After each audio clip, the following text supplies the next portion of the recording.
Vim aqui hoje pra dar 3 motivos pra explicar o porquê que o filme de Wicked é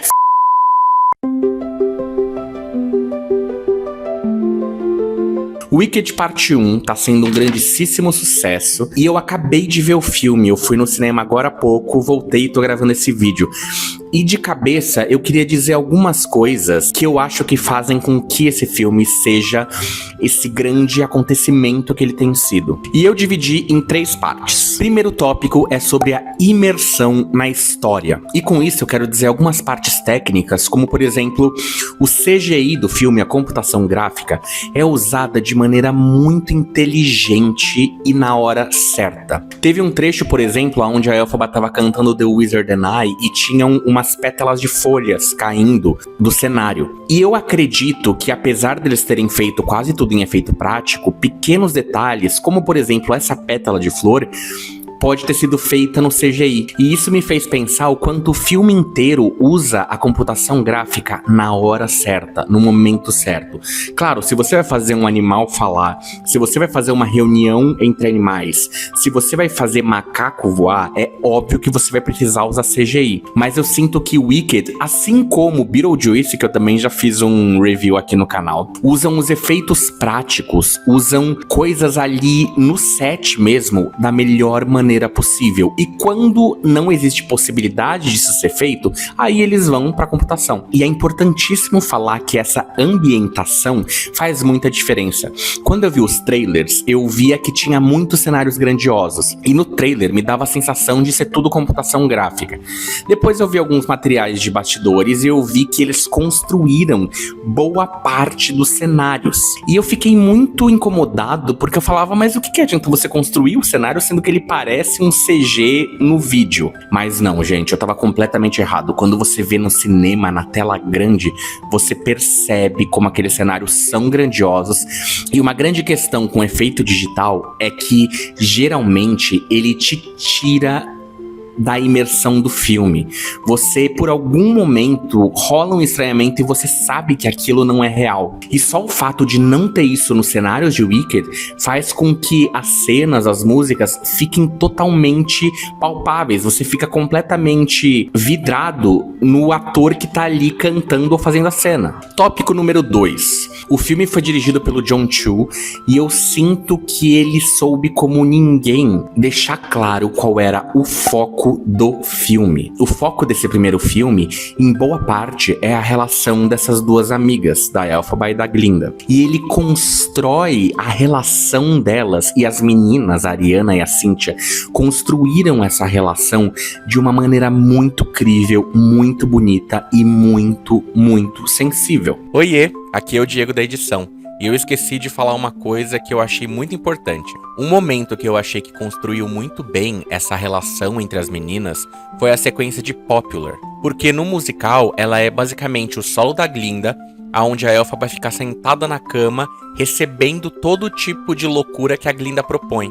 E no filme, eu senti que eles criaram uma dinâmica diferente, onde a Cynthia Erivo se esforça para tentar fazer as loucuras da Ariana Grande. E eu acho que isso deixa ainda mais forte o senso de cumplicidade que elas duas têm criado ao longo do filme. Isso faz com que a gente, inegavelmente, se apaixone por elas, consequentemente, se apaixone pela história. Eu sinto que em momento nenhum do filme existiu algo que puxasse pro ego das atrizes, o que é natural. Isso não é uma crítica. Todo ator, cantor, artista tem algum ego para ser lidado, até porque parte da nossa arte é mostrar, é interpretar pro outro. Então é natural que a gente tenha ego. A questão é que eu posso listar aqui vários filmes musicais onde você percebe que o ego do artista vem em primeiro plano, até antes da história. Em Wicked, isso não acontece. O elenco é incrível, inclusive eu amei o fanservice de terem colocado ali um trecho com a Idina Menzel e com a Kristen Chenoweth, que são a Glinda e a Elphaba originais da Broadway. E, de novo, a direção do Jon Chu é primorosa. Ele soube como contar essa história de uma maneira muito bonita e que não fosse batida ou cafona. E falando nesse negócio do ego, eu preciso dizer quando eu percebi isso. No final da primeira música, que é uma música de coro com a Glinda solando, a parte final dessa música, a Glinda dá super agudos. Eu percebi que a Ariana tava dando esses super agudos, e assim, é a Ariana Grande, e a gente nunca viu ela cantando de uma maneira tão lírica, então faria todo sentido querer mostrar ela nesse momento.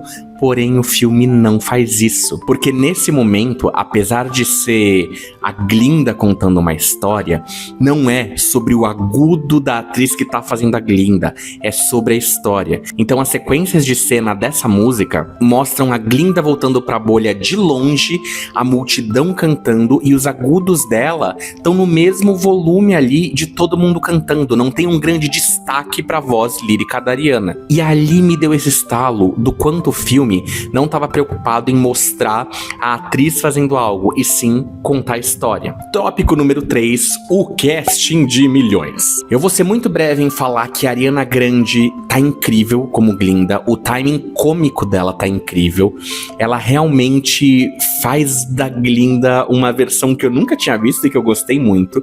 A Cynthia Erivo faz uma Elphaba completamente intensa e profunda, o que é muito, muito, muito forte. Michelle Yeoh e o Jeff Goldblum fazem a Madame Morrible e o Mágico. E é muito interessante você perceber como o Jon Chu escolheu atores perfeitos para cada personagem. Porque a Michelle Yeoh e o Jeff não são necessariamente cantores. A Michelle canta só um trechinho ali e o Jeff tem um solo de uma música e eles entregam de uma maneira muito competente. Você percebe que eles não são cantores. Porém, ali no final do filme, quando a Elphaba tá com eles e eles batem de frente com ela, você entende o porquê que eles precisavam de bons atores pra fazer esses personagens.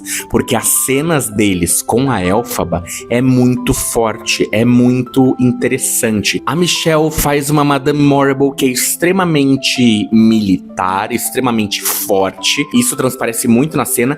E o Jeff faz um mágico que é muito interessante, porque ele é um cara muito carismático, mas ele é um grande picareta. E a maneira como ele interpreta isso, eu achei muito boa. O ator que faz o Boq, a atriz que faz a Nessa Rose estão incríveis. É muito bom a gente ver uma atriz cadeirante protagonizando uma personagem cadeirante. E por mais que isso pareça uma coisa óbvia, são passos que a gente ainda tá dando aos poucos na indústria.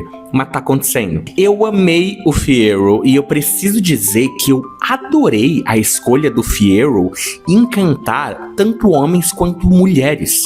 O Dancing Through Life, que é o solo dele, ele vai encantando todo mundo e ele pega no queixo dos caras e ele flerta com os meninos e com as meninas, e eu amei isso. Porque sendo um homem gay, a gente não tem esse tipo de representatividade. É muito legal também pensar que os estudantes da escola do X são bem diversos. Como é o nome disso? A figuração é bem diversa. E as coreografias são ótimas, tá? Tanto a coreografia do Dancing Through Life na biblioteca, quanto a coreografia do Dancing Through Life no baile são muito maravilhosas. Outra coisa que fez parte do marketing era sobre as atrizes cantarem ao vivo. E eu sempre achei isso um pouco superestimado.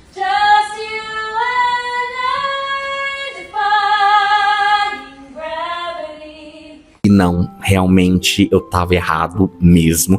Faz toda a diferença elas cantarem ao vivo. Principalmente quando a gente vê as músicas em close nelas e você percebe a respiração, você percebe cada detalhe. É lindo demais de ver. O final do filme me deixou extremamente impactado. A maneira como termina, sabe?